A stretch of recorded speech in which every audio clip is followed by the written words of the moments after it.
Hola, ¿cómo están? Soy Elisa Herbayán Y yo soy José Utreras, también conocido como Planeta Errante. y les damos la bienvenida a Jugo de Ciencia, un podcast de dos astrónomos que hablan de cualquier cosa de ciencia. Y hoy vamos a hablar de un tema que combina dos cosas que queremos, aunque la forma en que las combina no es tan linda realmente. Porque por un lado es el espacio y por otro lado los animales. O sea, igual aquí el José está haciendo grandes afirmaciones. Yo no ¿Sí? tengo nada o sea, a mí me gustan los animales, pero efectivamente hay algunos animales en particular que de lejitos nomás. Ah, no, yo lo que me estaba refiriendo era que nos gusta el espacio, nos gustan los animales, pero en esta historia, en estas cosas que le vamos a contar, que va a ser animales en el espacio, van a haber algunas historias que no son Tristes. bonitas, que son tristes. O sea, a eso me refería. A pesar es de que verdad. ambas cosas son bonitas, cuando las juntamos, nos resultan cosas tan buenas. Es verdad. Pero los astronautas tienen que estar extremadamente agradecidos a muchos de estos animales, porque Sí, gracias a ellos hubieron grandes avances y se permiten los viajes al espacio que conocemos hoy.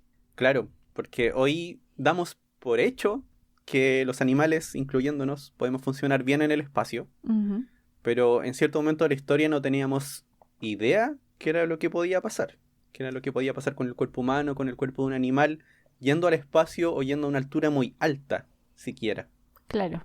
Y también estaba la aceleración de la gravedad, la radiación, la temperatura dentro de una cápsula. Un montón de cosas que los animales nos ayudaron a ir acotando. Sí. Y no sé si tuviste esta historia también antes del espacio, Elis. Que había una historia que se mencionaba antes de ir al espacio, pero también con animales. Ah, no, yo no vi eso. ¿No? No, a ver, cuenta. Finalmente esta historia sobre el espacio se trata de usar animales para hacer pruebas. Se trata Ujú. más o menos de eso. Para ver qué es lo que le podría pasar al cuerpo humano. Pero no es la única vez en la que se hacen pruebas con animales. En cuanto a viajes, Ujú. se han hecho pruebas con algunos animales usando paracaídas. Para que vean, esto no es una historia muy bonita. En Estados Unidos, por lo menos, hay algunos estudios de castores que lanzaban en paracaídas. Y esto lo hacían en lugares donde las comunidades no les caían muy bien los castores. Pero no entiendo cuál era el objetivo. ¿No es lo mismo que tirar un objeto inanimado en paracaídas? Sí, ¿Como el tampoco efecto no es el entiendo. mismo? No sé. No sé cuál era el sentido de esto.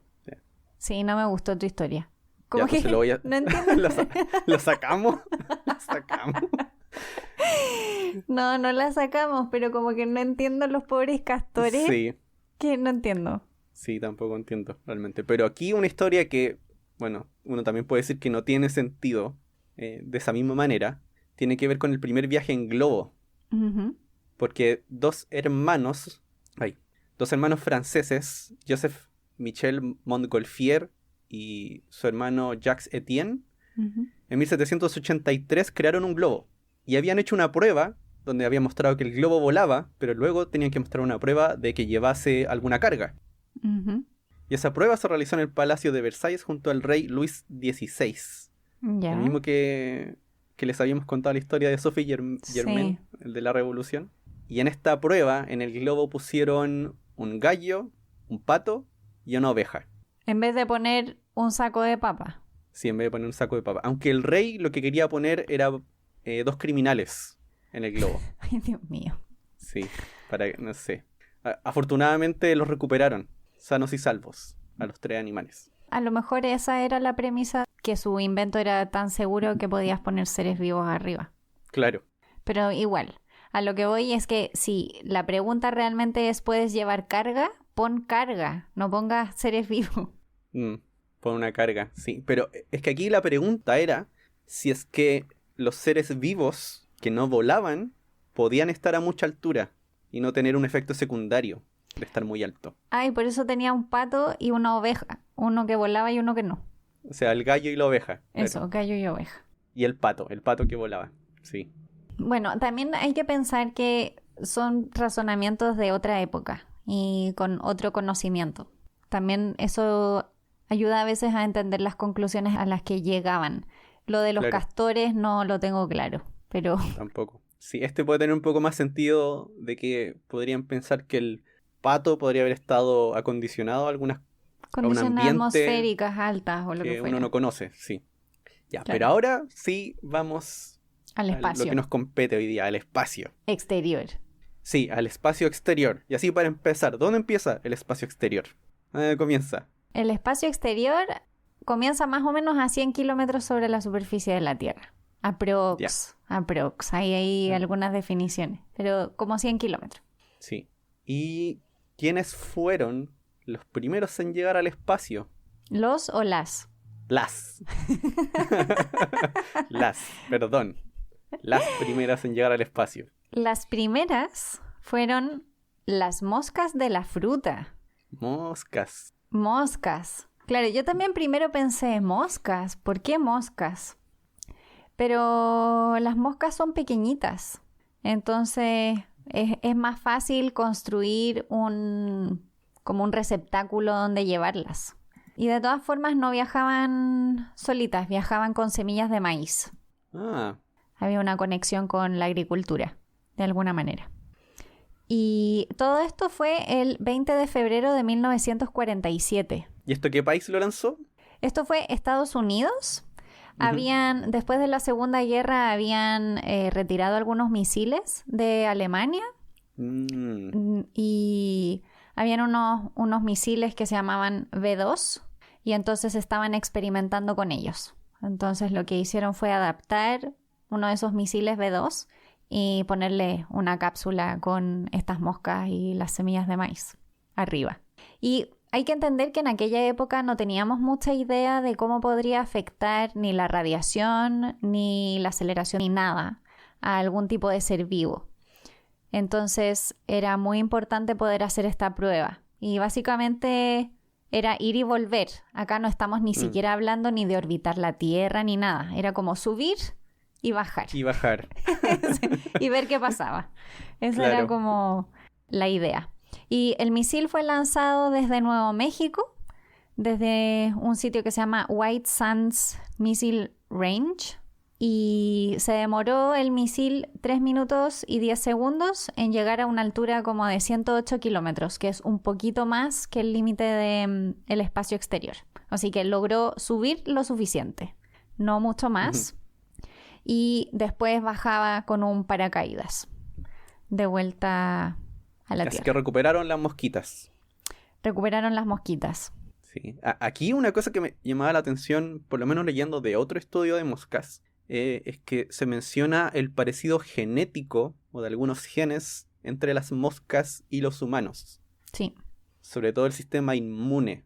Y también por ahí va parte de la justificación de la utilidad de enviar moscas. Que eso no lo había esperado realmente, lo de la similitud.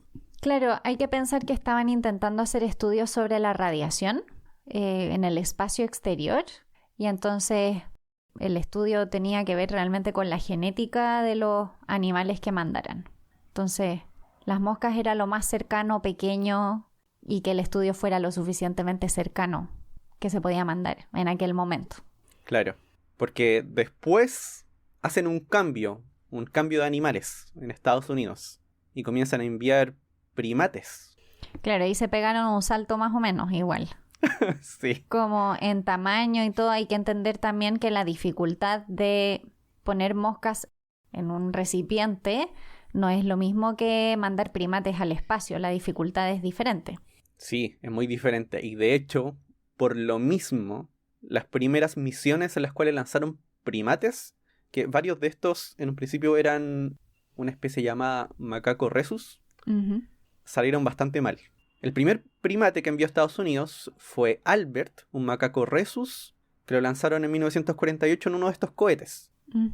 No alcanzó el espacio exterior y lamentablemente murió de sofocación. Posiblemente se sofocó incluso antes de que dejara el suelo el cohete. Quizá hay que dar un poquito de contexto de cómo colocaban a estos primates en los cohetes. Yo los invito a que busquen información sobre esto. En los cohetes los animales no podían moverse, entonces En el fondo tenían una especie como de trajes, pero rígidos, donde Sí. tenían como la cabeza como afuera, digamos, que podían respirar, pero el resto del cuerpo estaba Inmóvil. inmóvil. Entonces, si pasaba algo, no podían moverse ni intentar salvarse de ninguna forma, ni siquiera alejarse de una fuente de calor, por ejemplo. Claro, no podían hacer nada. Ujú. Y ese fue el primer intento que salió mal. El segundo, Albert 2, También sí llegó salió al mal. espacio exterior, pero también salió mal porque no funcionó el paracaídas. Eso fue al año siguiente, en 1949, Albert II logró llegar al espacio, pero falleció. Luego Albert 3, aquí el problema fue que el cohete explotó. Ujú. Albert 4, de nuevo un problema con el paracaídas. Y en Albert 5, aunque aquí leyendo bien, en Albert 5 en realidad había un ratón, no era un prímate. Ujú.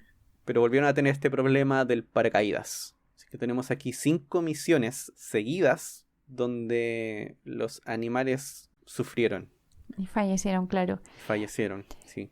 Pensemos también que en el principio de la exploración espacial hubieron muchos accidentes también con personas.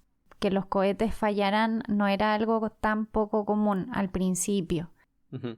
Esto es la década de los 40. Entonces, en la década Sí. de los 40 tenemos las moscas de la fruta y luego tenemos algunos macacos y un ratón. Pero también, como esto se trataba de poder testear la ingravidez, también habían unos experimentos que no salían al espacio. Ujú. No sé si viste este cohete del vómito por El- ahí. No, No, no vi ningún vómito. en serio.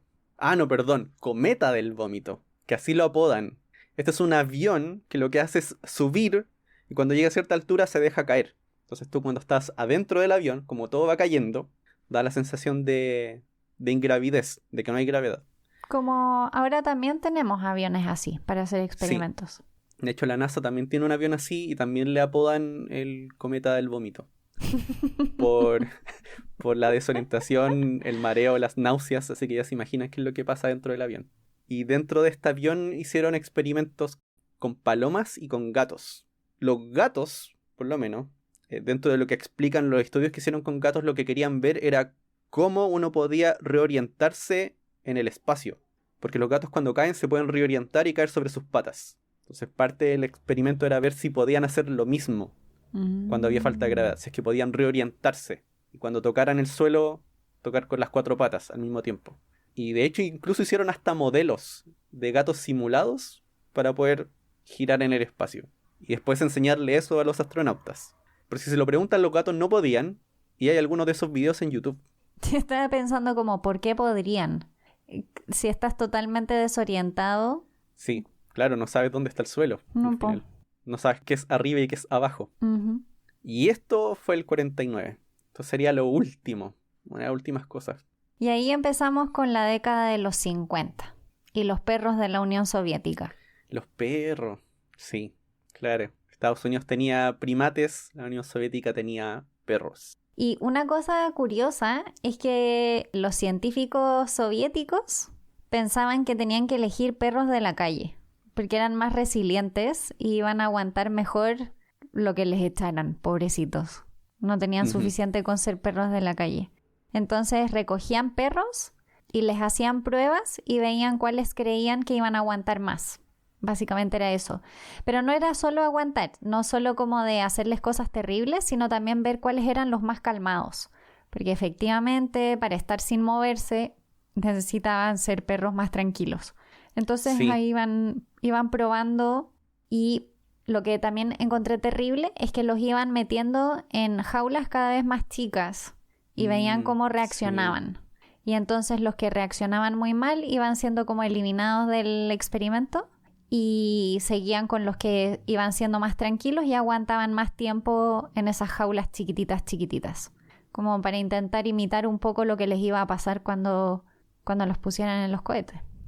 Sí, eso lo encontré terrible porque dentro de las cosas que aquí iban, o sea, dentro de lo que encontré, algunos comentarios, es que los dejaban por mucho tiempo Ujú. en estas jaulas o contenedores pequeñitos. No era solamente por un ratito. No, eran sino que eran tiempos días. prolongados, sí. Y sin agua y sin comida. De verdad eran condiciones súper duras. Sí, terrible. Ya dentro de los primeros perros que fueron al espacio, porque hubieron varios, muchos perros, muchos. La primera misión exitosa de la Unión Soviética fue con los perros Tsigan y Desik, porque alcanzaron una altura de 110 kilómetros, así que llegaron al espacio exterior. Y fueron recuperados. O sea, lograron traer a los perros de vuelta. Vivos. Vivos, sí. Tsigan lo adoptó un físico y Desik continuó para el siguiente vuelo. Pero el siguiente vuelo no fue tan afortunado. Exitoso. No. Ahí lo acompañó una perrita llamada Lisa, pero ahí el paracaídas falló. Y así hubieron varios intentos de enviar perros. Varios de ellos exitosos. Algunos de ellos no, pero la mayoría de ellos fueron exitosos. Aquí contando son más de 10 perros. Pero hay algunas historias de algunos que se escapaban días antes del lanzamiento. Ay, qué inteligentes. Sí. De hecho hubo uno que se escapó y lo reemplazaron con un quiltro de la calle. Uh-huh. Que lo apodaron Sib, que en ruso es un acrónimo que significa sustituto de un perro perdido llamado Bobik, que era el perro que se había escapado, Bobik. Como en vez de ponerle Bobik 2, le pusieron sustituto de Bobik. Claro, sustituto de Bobik. Pero así, y aquí habían varios perros, a cada uno le ponían nombre. Bueno, y así de la calle fue también elegida la perrita Laika, que es la que todos conocemos, porque Laika fue el primer animal en hacer un viaje orbital alrededor de la Tierra. Claro, ya no era subir y bajar. Claro, era la primera vez que un animal orbitaba. Entonces ya era como el siguiente paso dentro de la dificultad.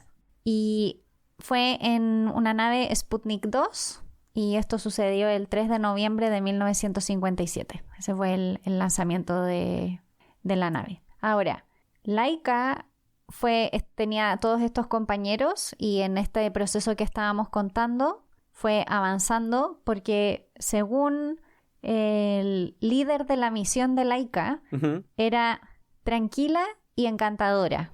Yo no sé si hubiese encontrado como una perra tranquila y encantadora, la hubiese elegido Hubiese como enviado para... al espacio. Sí, no sé, pero bueno, Sí. eso fue lo que dijo Vladimir Yatsovsky, que era el líder de la misión de Laika.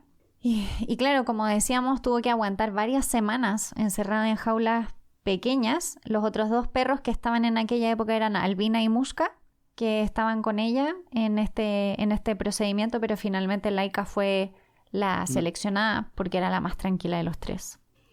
Y tenía un generador de oxígeno a bordo de la nave y habían diseñado varios aparatos para su supervivencia, porque por supuesto era una prueba para futuras misiones tripuladas por Uh-huh.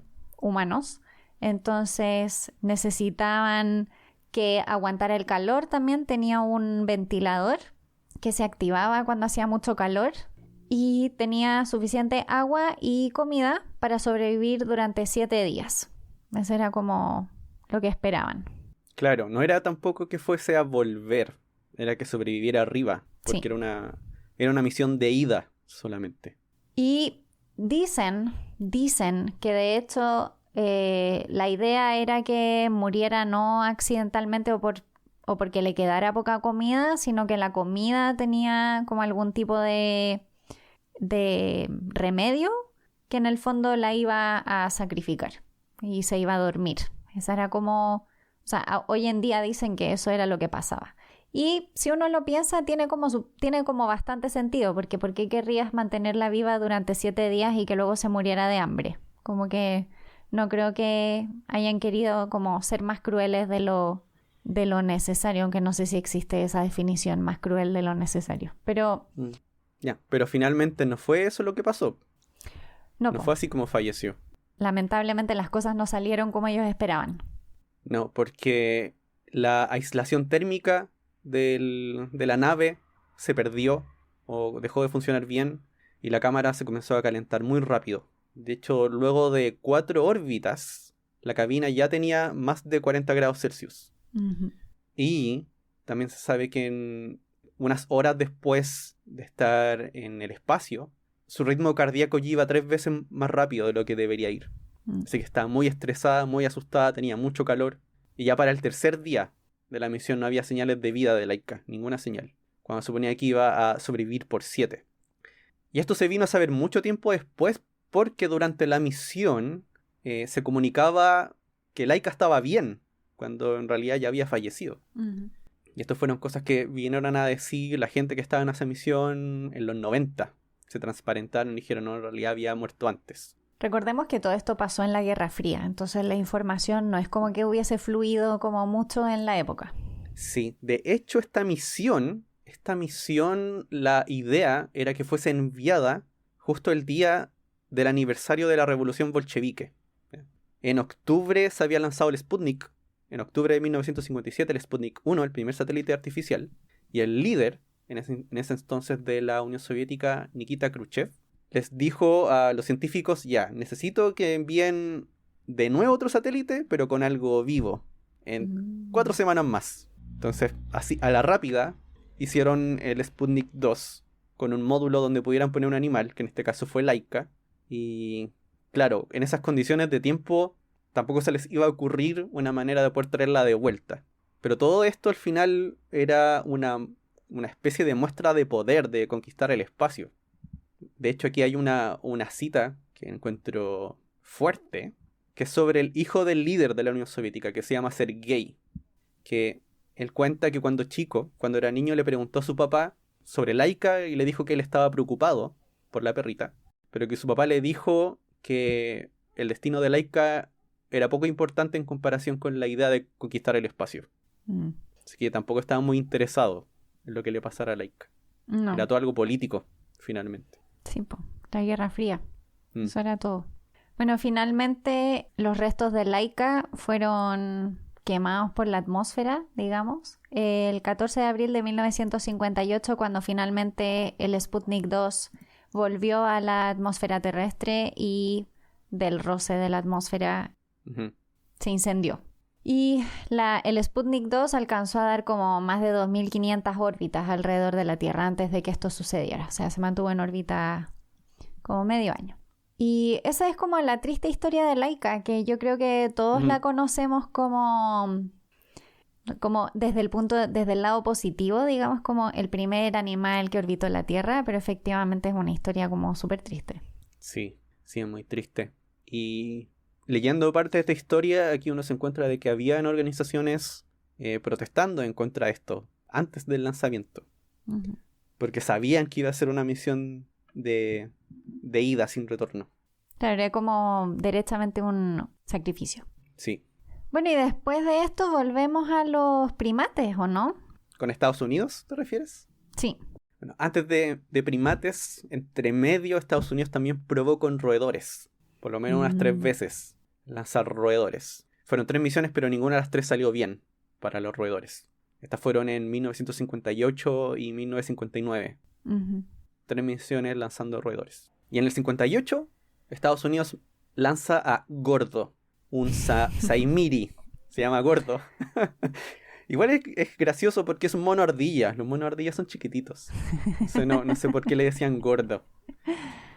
Pero aquí, de nuevo, la historia anterior. Fue un simio que sobrevivió al vuelo, soportó 10 G de aceleración. Eso significa que es como sentir 10 veces tu peso, sentir 10 G. Estuvo 8 minutos sin peso. Después, en la reentrada del cohete, soportó 40 G. 40 veces su peso en algún momento. Ese es el máximo. Y por las señales que recibían de Gordo, él pudo sobrevivir eso. Pudo soportar eso. Todo ese viaje. Lamentablemente, nuevamente pasa que el paracaídas no funciona y no pudieron recuperar a Gordo. Bueno, y después de eso, el 28 de mayo de 1959 viajaron al espacio un macaco rhesus llamado Abel y un mono ardilla llamado Baker. Abel y Baker. Y fueron los primeros en regresar con éxito a la Tierra. Al fin. Por fin. Después del vuelo pudieron volver, que era algo ya muy esperado. Sí. Y tengo entendido que aguantaron como ¿32G? Más de 30. Sí, aguantaron más de 30 Es G. mucho. Sí, es demasiado. Yo me imagino que por lo flexibles que son estos monos, y también me imagino que no fue durante todo el viaje que soportaron los 30 G. No, me Debe ser imagino por un que fue momento. con algún momento particular. ¿Te imaginas todo el vuelo 32G? Sí, horrible. Pero aún así es mucho. Es mucho. Además que llegaron muy alto. En los vuelos anteriores, los animales solían llegar como a 100 kilómetros. Able y Baker llegaron a 580 kilómetros más o menos. Es un poco Muchísimo más más. allá de donde está la estación espacial. Ujú. Es bien alto. Pero igual pasa algo malo con esta historia cuando vuelven. ¿Por qué siempre tiene que haber una parte mala en estas historias? Sí. Bueno, porque les contamos que durante estos vuelos lo que van haciendo es ir registrando señales en sus cerebros. Y para esto tenían que ponerles electrodos. Ujú. En este tiempo no existía la tecnología de poder poner un electrodo encima de la cabeza, encima del cráneo. Ujú. Tenían que insertarlos dentro Ujú. de la cabeza. Y cuando volvieron, cuando trataron de sacar los electrodos de Miss Able, cuando le inyectaron la anestesia, ahí tuvo una reacción alérgica y ahí falleció.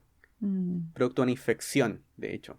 Aquí, no sé si lo descubrieron aquí, pero eventualmente se descubre que los viajes al espacio y la ingravidez afectan el sistema inmune.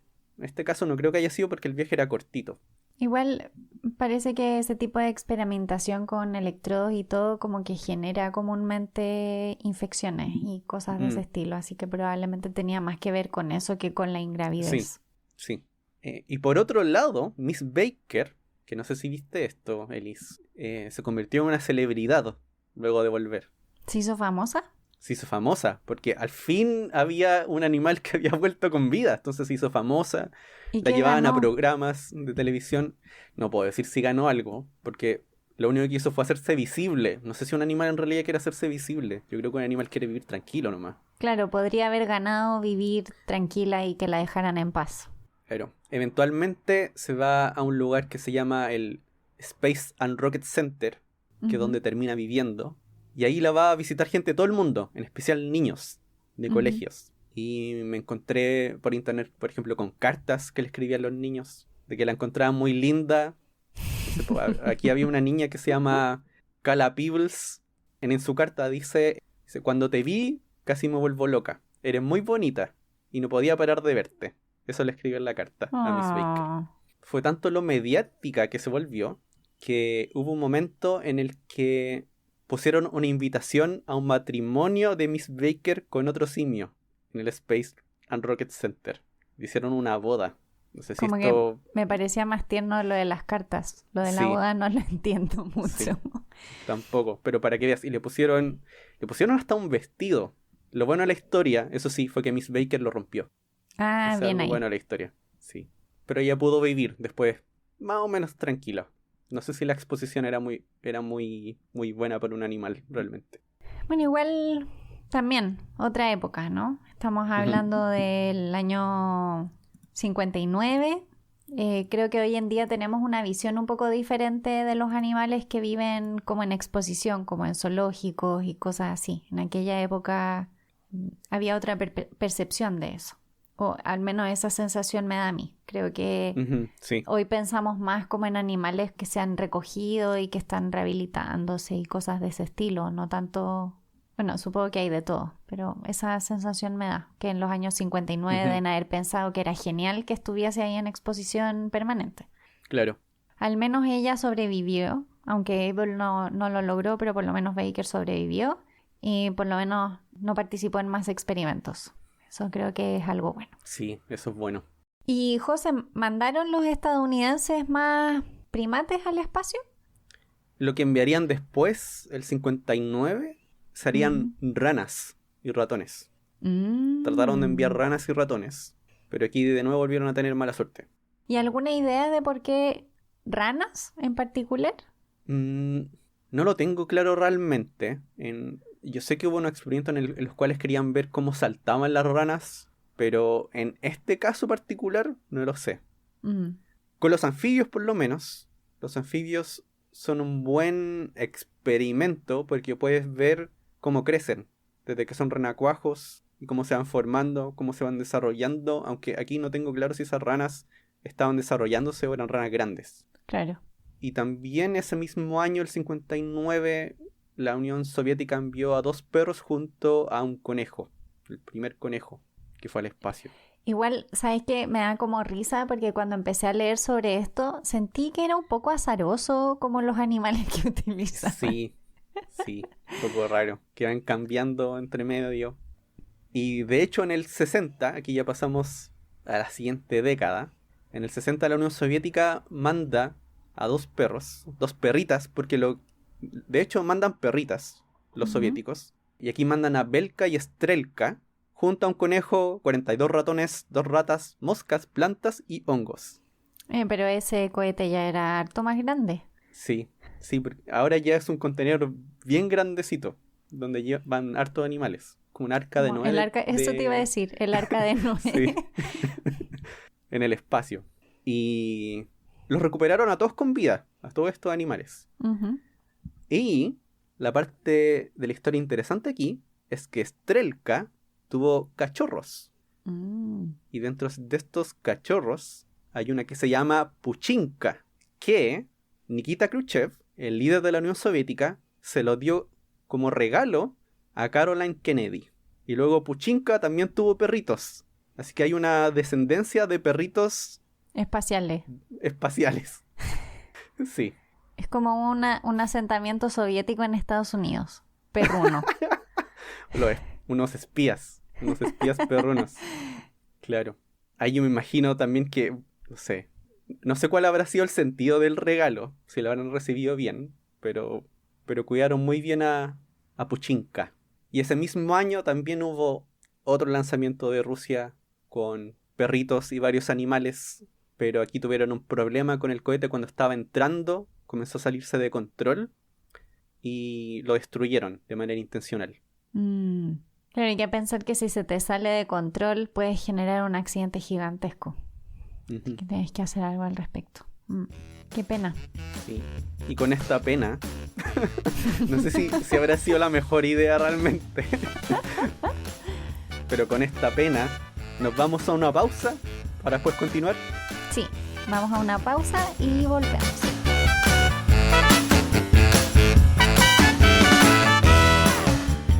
¿Sabías que Argentina intentó enviar 3 animales al espacio en 1967 y 1969?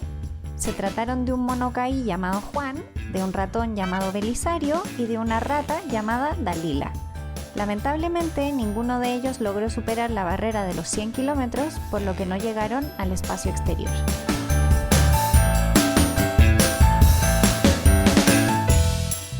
Y ya volvemos con más animales en el espacio.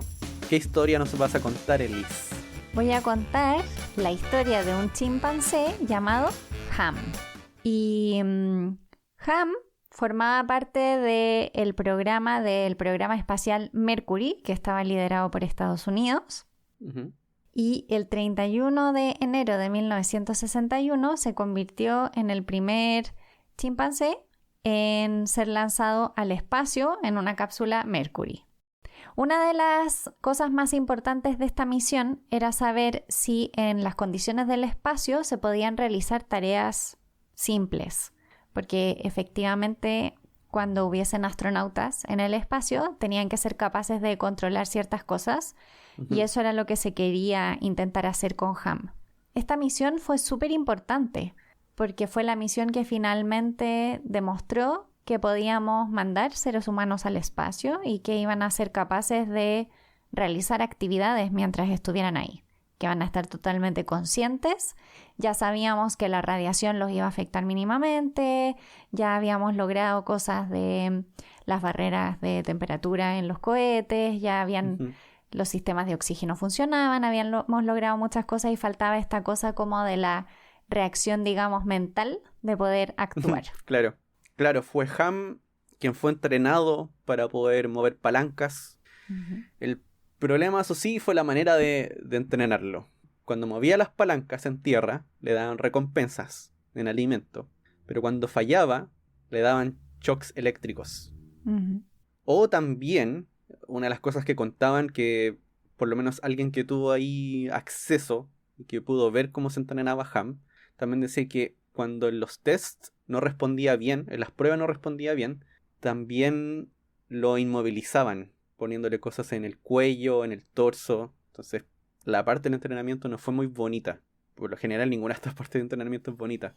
No. Y también está este problema de que los separan de sus familias a muy temprana edad. Uh-huh.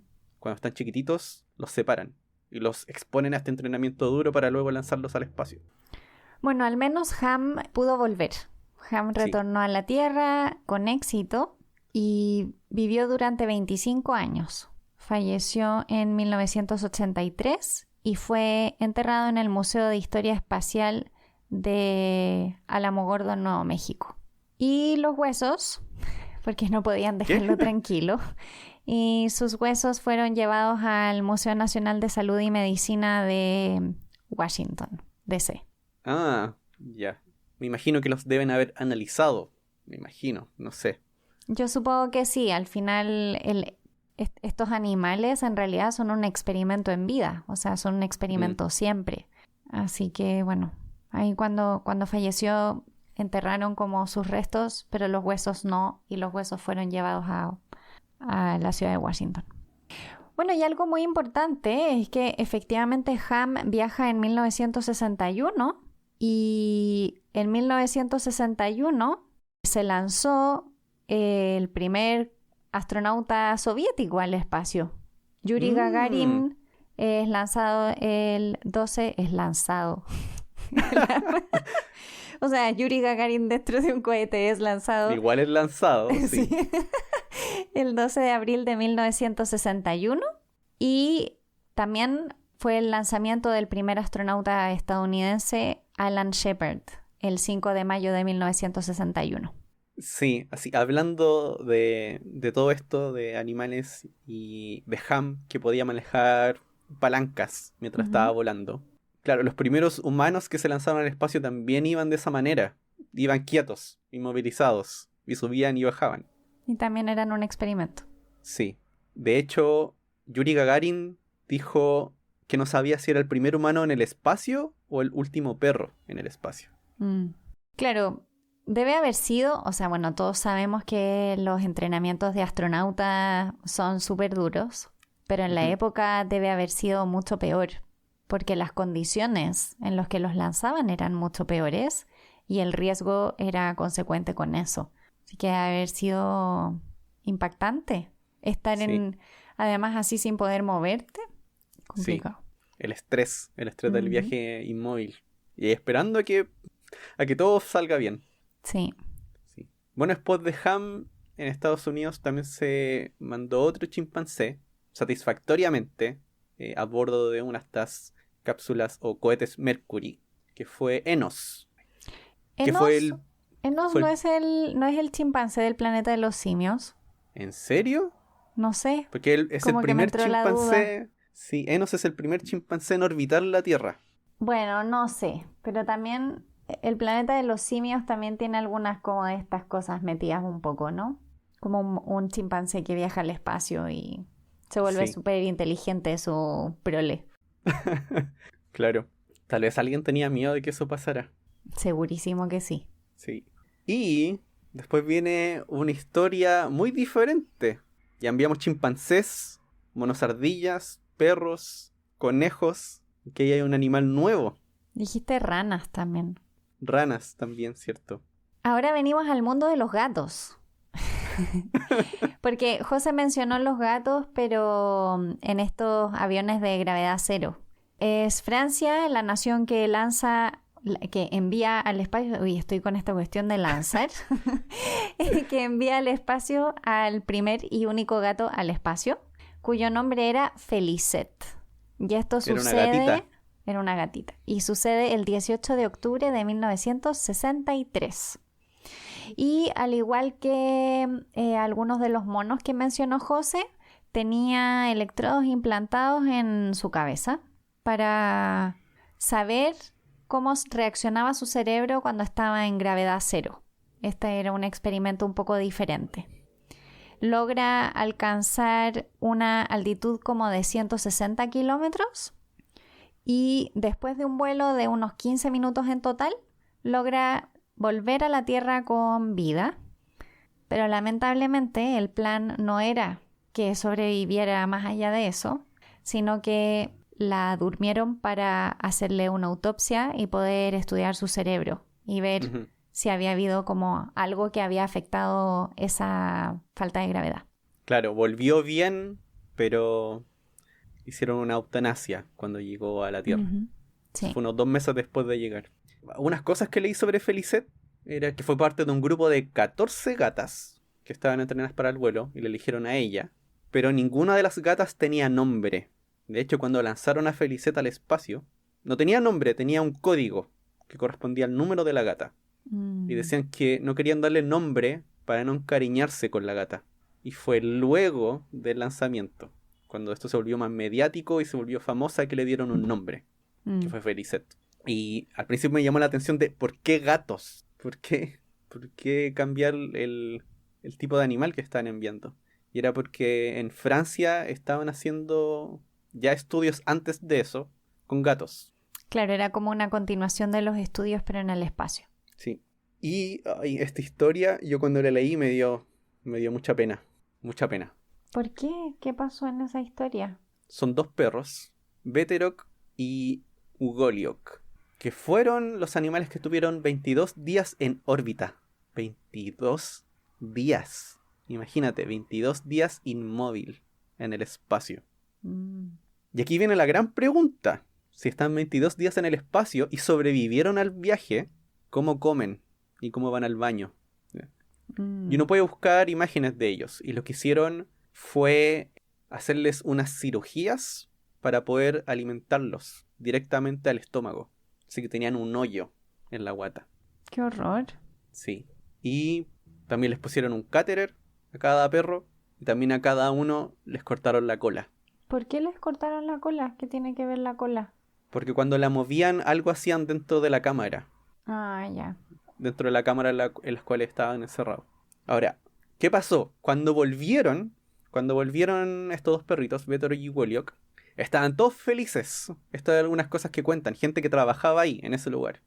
Que estaban todos felices, saltando de alegría, pero que cuando recuperaron a los perritos y les sacaron los trajes de nylon donde estaban encerrados, no tenían pelos en la piel. Y ahí se les acabó la alegría. Estaban todos en shock.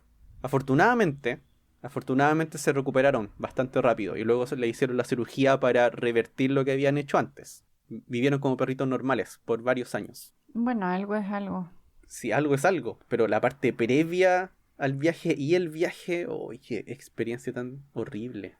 ¡Qué horror! Sí. Bueno, después de eso, en el 15 de septiembre de 1968... se lanzan al espacio los primeros animales que orbitan la Luna y logran volver a la Tierra. ¡Orbitan la Luna! Sí, orbitan la Luna. Esto es como, no sé si vieron la película de Apolo 13, pero en la película de Apolo 13 también orbitan la Luna. Sí, que van a bajar, pero no pueden bajar. Pasan de largo. Claro, pasan de largo.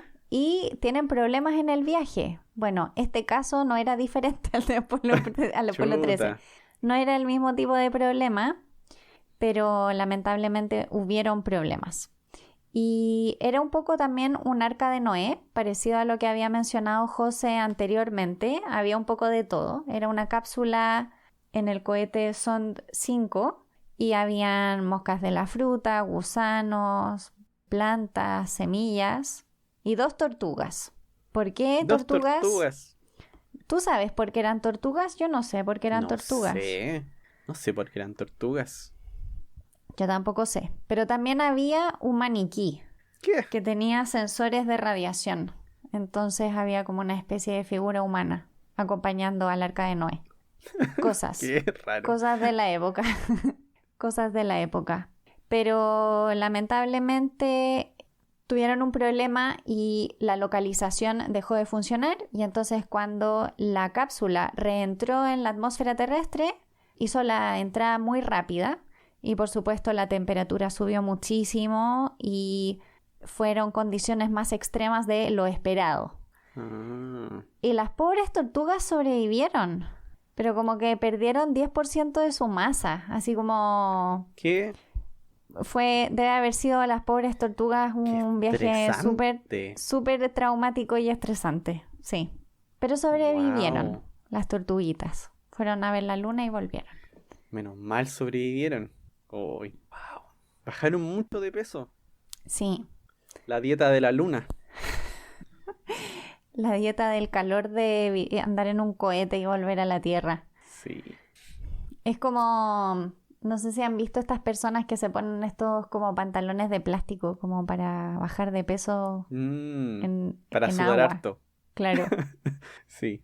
En los 70s cambia un poco la historia porque Estados Unidos, en el 73, tiene su primera estación espacial, llamada Skylab, y Ujú. comienzan a hacer experimentos aquí. Llevan algunos animales, entre ellos llevan a los primeros peces, y también llevan algunos huevos de peces en etapa avanzada. Y algo que notaron era que los peces cuando llegaban comenzaban a dar vueltas en círculos. O sea, cuando los peces volvían a la Tierra, se No, ponían a dar vueltas. cuando estaban en la estación espacial, Ya, cuando estaban nadaban en en la estación círculos. espacial, nadaban en círculos y normalmente Sí. no lo hacían. Lo que pasa es que solamente nadaban en círculos, Ya, ok. ¿ya? Ujú, Algunos nadaban en un sentido y otros nadaban en el otro, pero era un círculo perfecto. ujú. Lo que se dieron cuenta después era que cuando nadaban en círculos, la luz que estaba dentro de la nave siempre la tenían a la espalda.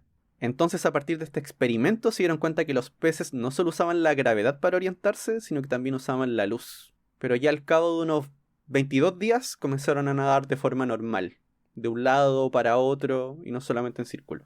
Ujú. Y también a Skylab llevaron a 2 arañas, a una llamada Anita y a otra llamada Arabella, me da risa, Anita la arañita, para ver cómo hacían sus telarañas en gravedad cero. Ya hay historias aquí de que al principio no querían salir de sus cajitas donde estaban guardadas para hacer las jaulas, se negaban a trabajar. Ujú. Al principio se negaban a hacer telarañas, entonces las sacudían un poquito y ahí sí se ponían a trabajar y hacían telarañas. En un principio no tenían muy buena forma, eran un poco desordenadas, pero a medida que fue pasando el tiempo comenzaron a mejorar su estructura. Y algo aquí un poco gracioso era que no tenían comida para tantos días para las arañas. Pero como los astronautas querían seguir viendo cómo avanzaba el experimento, comenzaron a darle carne, que era comida de los astronautas, a las arañas. Mm. Y ahí pudieron completar el experimento.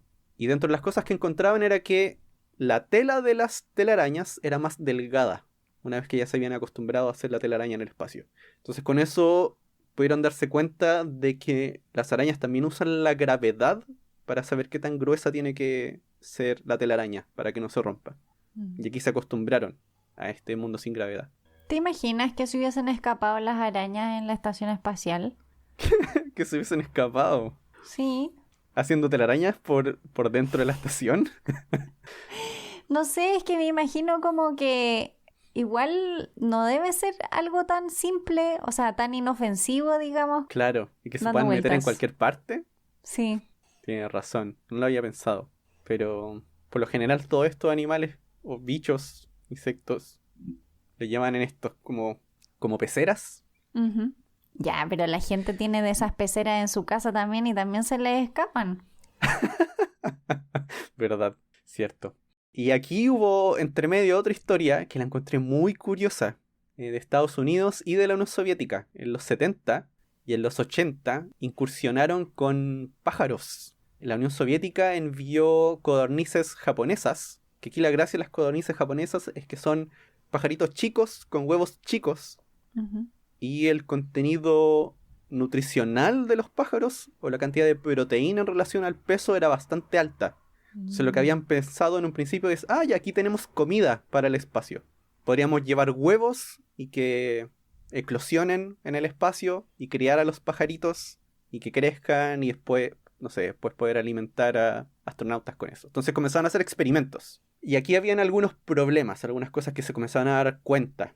Una era que se desarrollaban o crecían más lento los embriones en el espacio, y algunos de ellos crecían con deformidades. Los primeros experimentos, en algunos de ellos, crecían codornices sin cabeza. Que yo me imagino que el desarrollo embrionario tiene mucho que ver con gravedad. Hay muchos procesos biológicos que tienen mucho que ver con nuestra gravedad. Y me imagino que embrionariamente debe ser súper delicado. Sí, bastante complicado. Y también lo otro era que con los casos de los huevos que sí nacieron bien, los pajaritos chicos son muy demandantes en comida. Necesitan comer cada 2 horas. Y no pueden comer solos, porque están en el espacio.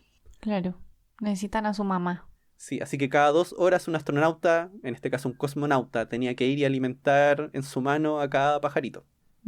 Así que por lo menos este experimento hasta ahí llegó. Terminó no siendo una muy buena idea. Tanto en el sentido de comida como también para los pájaros que crecían aquí.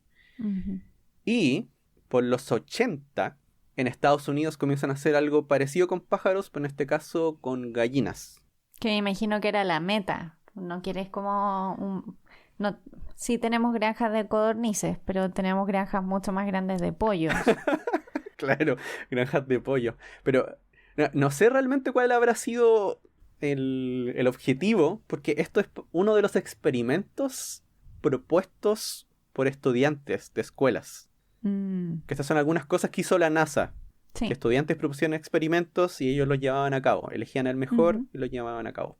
Y este niño, que se llamaba John Bellinger, se le ocurrió esta idea de los huevos, de los huevos de gallina. Porque él sabía que acá en la Tierra, cuando un huevo se fecunda y debe crecer, hay que ir rotándolo.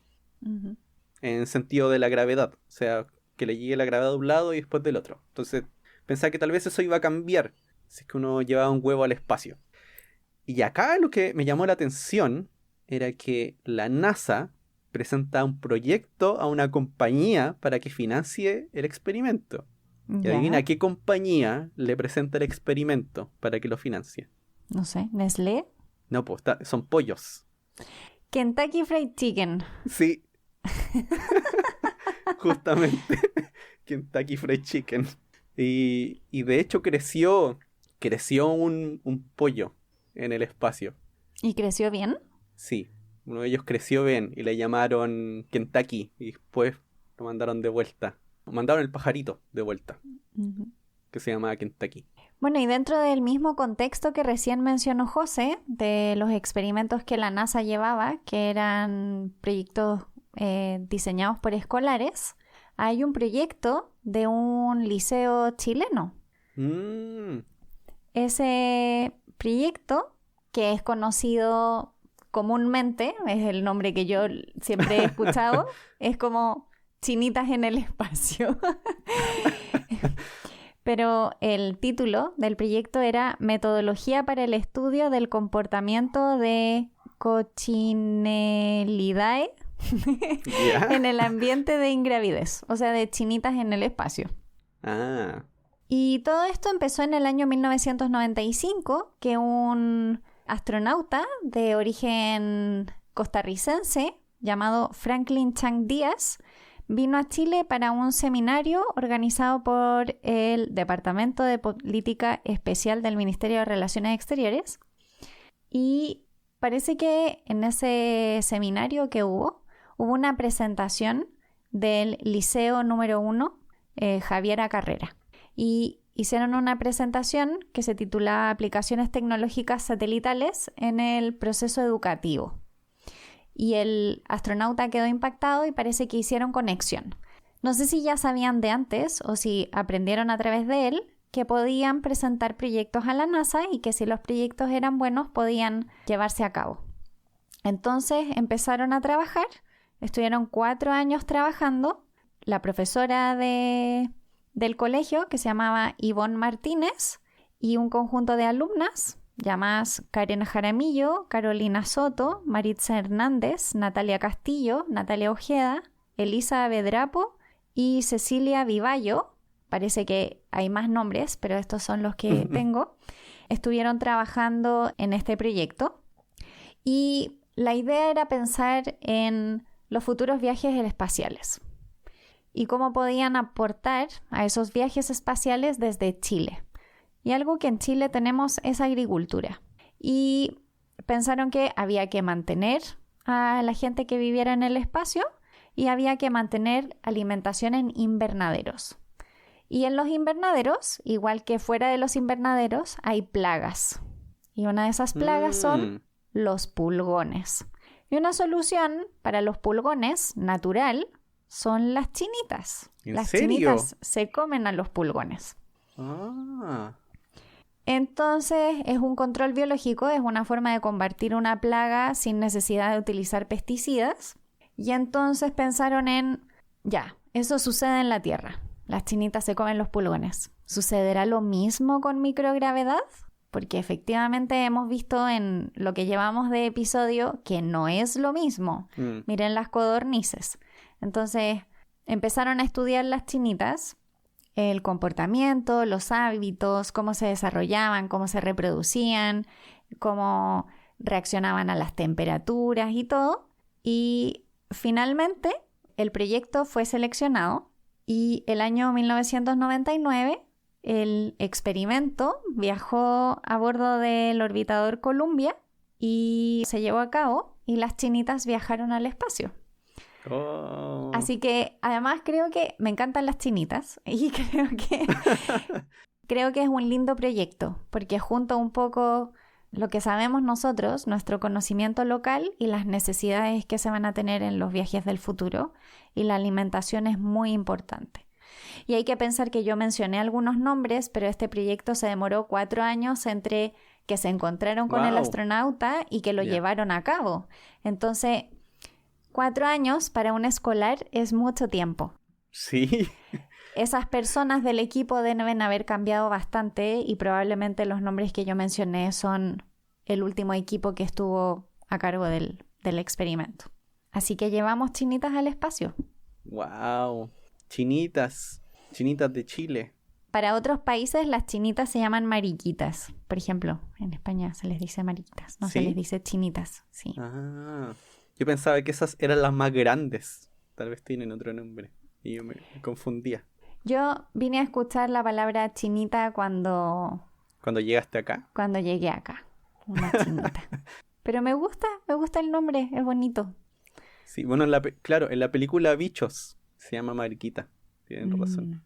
Qué buena película. Yo tengo otra historia sobre algo que nunca había pensado que podía ir al espacio. Medusas. Ay, sí, yo quiero que me cuentes esa historia de las medusas, porque yo vi que las medusas habían viajado al espacio y no encontré la historia. Algo que me llama la atención es el diseño de los habitáculos para medusas y para peces. Sí, no eran tan sofisticados realmente, porque lo que enviaban eran medusas, pero que estaban creciendo recién. Y esas medusas son súper chiquititas. Entonces las llevaban en bolsas y en frascos. No era muy sofisticado. No, en bolsas y en frascos. Y lo que hacían era que crecieran en el espacio y cuando ya llegaban a cierto tamaño, después la devolvían a la Tierra. Esa era parte del experimento. Y aquí es donde ven que hay una gran importancia durante el desarrollo, además de lo que les había pasado a otros animales. Hay una gran importancia en el desarrollo, en el crecimiento de un animal respecto al sentido de la orientación. ¿Por qué? Porque las medusas, en el borde de esta parte que es como el domo de la medusa, en ese borde, tienen como unas bolsitas. Sí, en la cabeza. No sé si en la cabeza, pero como en la cabecita. Sí. En los bordes tienen como unos paquetitos donde hay cristales, unos cristales de sulfato de calcio y unos pelitos. Y esos cristales se van hacia abajo debido a la gravedad. Y los pelitos sienten eso. Es como que tienen un plomo, como natural, para saber dónde está abajo. Claro, para saber dónde está abajo. Nosotros tenemos lo mismo en los oídos. También tenemos unos cristales y unos pelitos. Y eso también nos dice la dirección de abajo arriba. Y cuando tenemos problemas con eso, nos mareamos. Uh-huh. Y acá justamente el problema fue ese, en el desarrollo de estos cristales, que no se dio como debería darse. Y después cuando volvían a la Tierra, las medusas no podían orientarse, no sabían qué era arriba y abajo. Claro, tiene mucho sentido, porque se deben formar por la gravedad, y si la gravedad no está ahí, no se forman como deben. Pero eso quiere decir que a nosotros también nos podría pasar lo mismo. Sí, o sea, pensando en lo que le pasaba a otros animales cuando crecían en el espacio, que tenían deformidades. De hecho, estas medusas también tuvieron deformidades no podían impulsarse igual que sus compañeras que habían crecido en la Tierra. Ujú.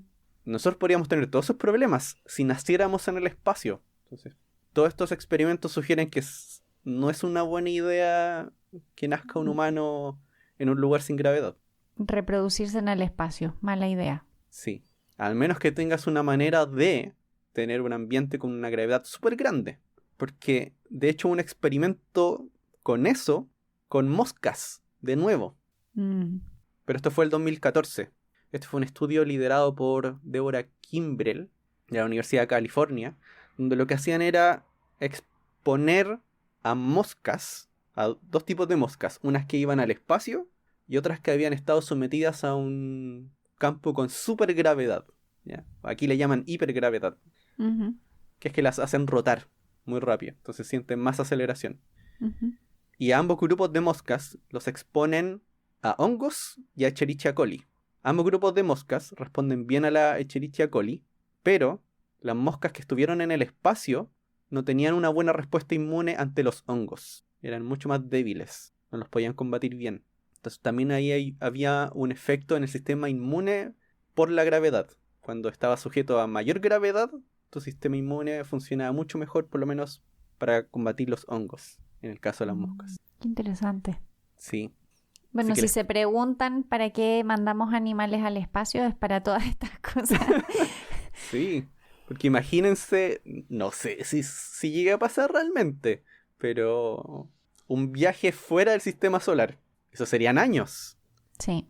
Y ahí alguien seguramente va a tener la idea de procrear a un humano durante el viaje.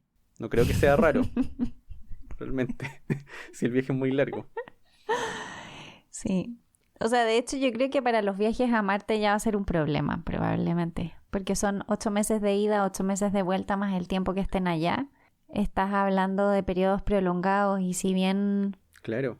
Ya yo me imagino, por ejemplo, que las astronautas estén en algún tratamiento anticonceptivo, pero eso no te asegura que no vaya a suceder nada. Y si sucede, ¿qué haces? ¿Qué haces? O sea, sabemos que hay un efecto. Sí, podría nacer mal, nacer débil. Bueno, de hecho también. Ellas tendrían un sistema inmune más débil al estar tanto tiempo con ingravidez. Claro. Entonces podría ser más riesgoso para ellas también. Sí. Hay todo un tema de salud que se tiene que investigar. Sí. Bueno, y otro tipo de animales que también han ido al espacio son los ositos de agua, o como su nombre real, los tardígrados, que son animales microscópicos que son muy chiquititos, como de 0.05 milímetros ¿Qué? a 1 milímetro. O sea, son realmente súper chiquititos. Y les dicen ositos de agua porque son como que tuvieran como el cuerpito de Michelin. Pero tienen 6 patas, no tienen 4 patas, tienen 6 patitas. Y una de las cosas interesantes de los tardígrados es que son súper resistentes. Los conocemos viviendo en ambientes húmedos, pero cuando falta humedad, como que se secan y pueden aguantar hasta que la humedad vuelva a aparecer. Y ese estado les permite entonces sobrevivir a condiciones adversas que otros tipos de animales no pueden aguantar. Entonces, si uno quiere probar si es que hay animales que aguantan, qué sé yo, en el vacío y cosas de ese estilo, uno va a tender a probar con tardígrados primero. Claro. Porque son como súper resistentes. Aunque estuve leyendo que no son tan resistentes como los no biólogos creemos, pero son resistentes. mucho más que otros animales. Y estos ositos de agua fueron enviados al espacio el año 2007. Es bien reciente. No es que hayan sido enviados como al principio. Y fueron en una cápsula rusa que se llama Foton M3. Y esa cápsula llevaba muchos experimentos. Llevaba del orden de 40 experimentos diferentes de todo tipo. Física, biología. Y tenían uno de los experimentos que se llamaba Tardigrade Resistance to Space Effects. O sea, la resistencia de los tardígrados a los efectos del espacio. O sea, a mí me encantan estos títulos de experimentos, son como súper explícitos. No son como especialmente bonitos, pero la sigla era TARS. Y una de las cosas que se quería hacer era exponer a los tardígrados tanto al vacío como a la radiación solar directa, para ver si realmente aguantaban esas condiciones súper extremas que efectivamente nosotros no aguantamos. ¿Y por qué se hacen estas cosas? Porque si uno entiende los mecanismos que tienen otros tipos de animales para aguantar ciertas cosas, se pueden imitar ciertas cosas. No nosotros corporalmente, pero se pueden buscar mecanismos que repliquen un poco lo que hacen. Entonces, por eso que era súper importante.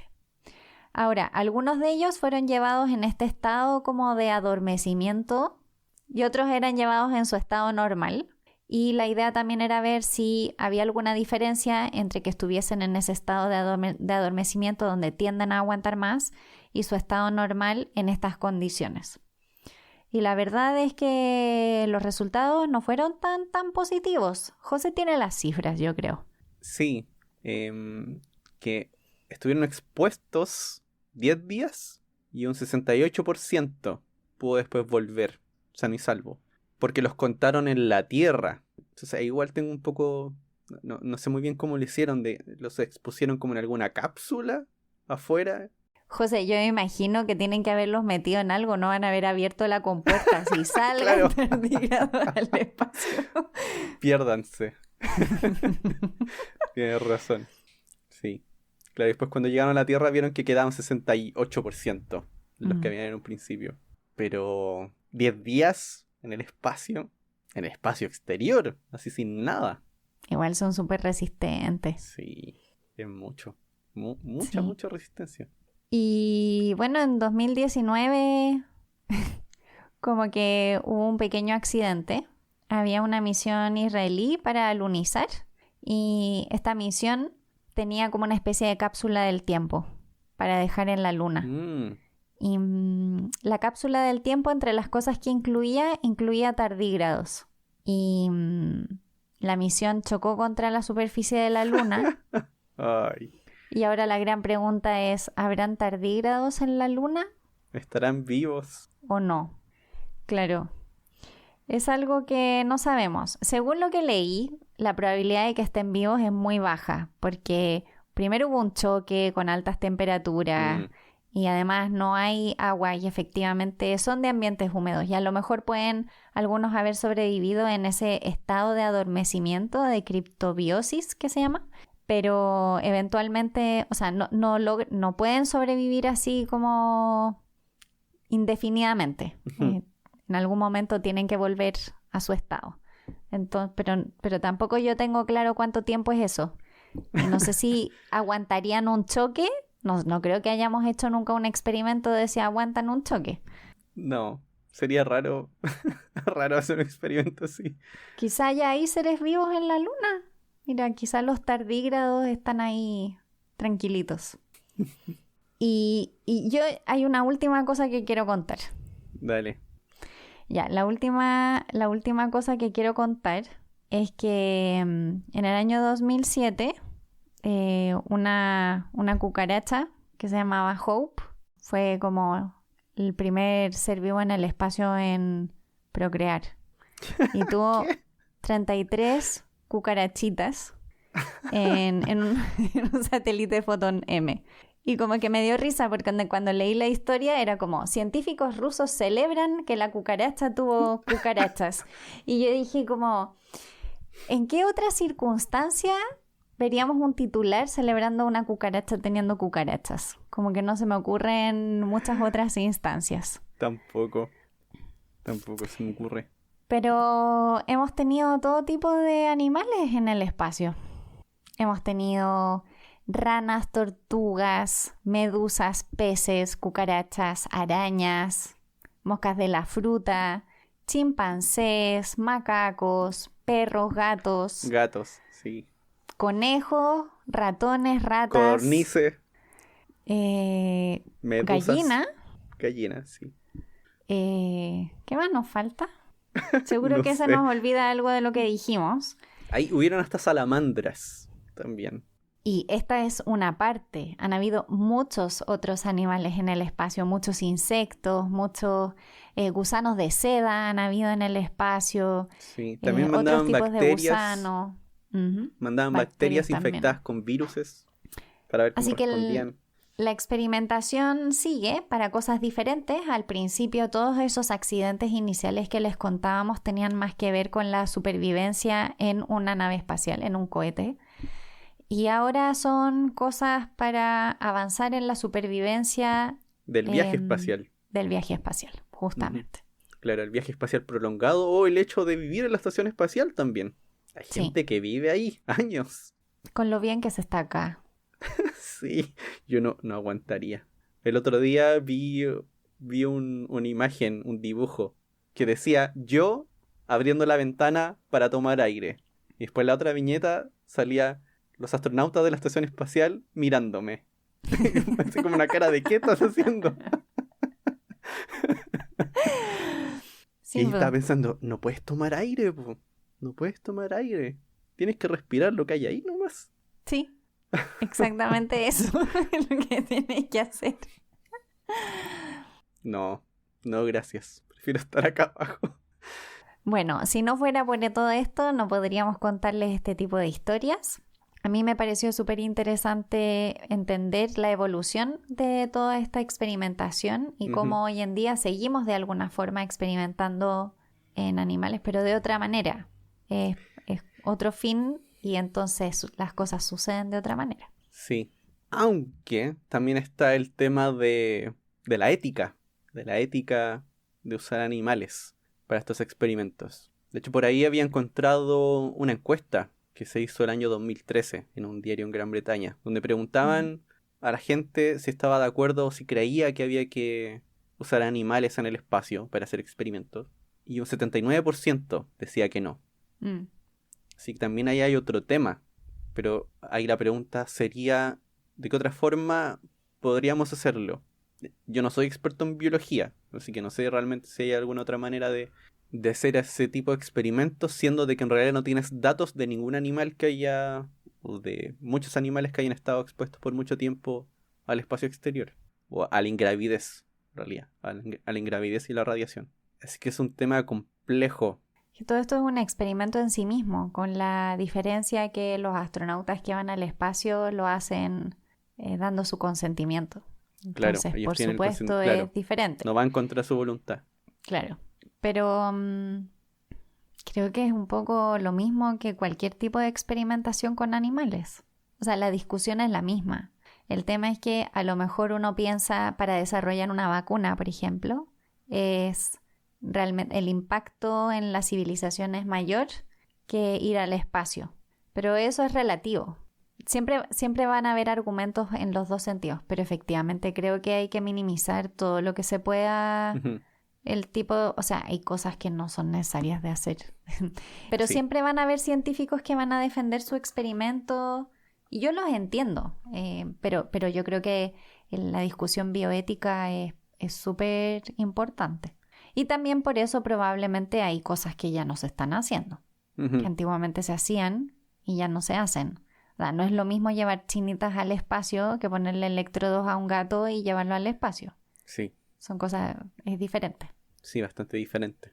He escuchado como a personas que dicen, no, pero experimentemos al tiro con personas. Pero es que también hay un tema muchas veces que tiene que ver con las dimensiones de los experimentos. Hacer un experimento con una persona del tamaño de un ser humano no es lo mismo que hacer un experimento con una rana. O sea, la dimensión de tu experimento es muy distinta.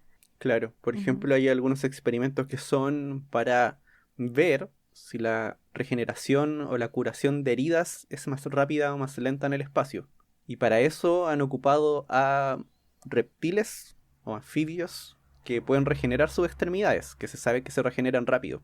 Claro, puedes ver el experimento suceder en poco tiempo. Claro, y con una especie que podemos decir que está adaptada un poco mejor a sufrir heridas. Claro, sí, no sé, es Sí. complicado. Todo este tema de la experimentación en animales es muy complejo. Bueno, y también por otro lado las moscas, que aquí no sé si alguien defenderá las moscas. Yo sé que hay gente que odia las moscas. También las moscas tienen ese beneficio de que se reproducen rápido. Puedes hacer varias veces el mismo experimento. Claro, o sea, yo creo que los insectos en general tienen ese beneficio la mayor parte de las veces. Uh-huh. También puedes probar cosas diferentes, porque vas a ver cosas distintas. Sí.